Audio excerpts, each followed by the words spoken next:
বুধবার রাতে ওয়াশিংটনে আমেরিকান এয়ারলাইন্সের বিমান দুর্ঘটনার খবর পেয়ে আতঙ্ক ছড়িয়ে পড়ে যুক্তরাষ্ট্র জুড়ে। ভয় ঢুকে যায় বিমানে থাকা যাত্রীদের আত্মীয়-স্বজন ও পরিবারের সদস্যদের মাঝে। তবুও আশায় ছিলেন প্রিয়জনকে ফিরে পাওয়ার। তবে স্থানীয় সময় বৃহস্পতিবার দেশটির গণমাধ্যম জানায় বেঁচে নেই একজন যাত্রীও।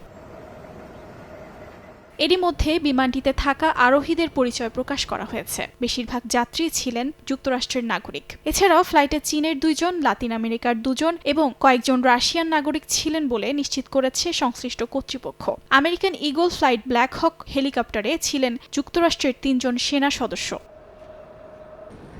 এ ঘটনায় শোক প্রকাশ করেছেন নিহতদের পরিবারের সদস্য ও বন্ধু-বান্ধবরা। এমন হৃদয় বিদারক ঘটনায় কাছের ও আপন মানুষদেরকে হারিয়ে কষ্টে দিন পার করছেন তারা। আমরা ছোটবেলা থেকেই বন্ধু ছিলাম। তার বাবা-মাকে আমি আমার নিজের বাবা-মায়ের মতো করে দেখতাম। তাদের বাসা আমাদের বাসার একদম কাছাকাছি ছিল। আমি তাদের বাড়িতে প্রায়ই যাওয়া আসা করতাম। ঘটনাটি সত্যিই হৃদয় বিদারক। কঠিন সময় পার করছি। আমি আমার বন্ধুকে 11 বছর বয়স থেকে চিনি। সে আমাকে ওয়েট লিফটিং শিখিয়েছিল, আমাকে প্রতিযোগিতায় অংশগ্রহণ করতে সাহায্য করেছিল। সে চুপচাপ সবাইকে সাহায্য করত যেন কেউ জানতে না পারে। নিহতদের স্মৃতি মনে করে সামাজিক যোগাযোগ মাধ্যমগুলোতে পোস্টও দিচ্ছেন অনেকে। অর্চিতা শেহসিন, সময় সংবাদ।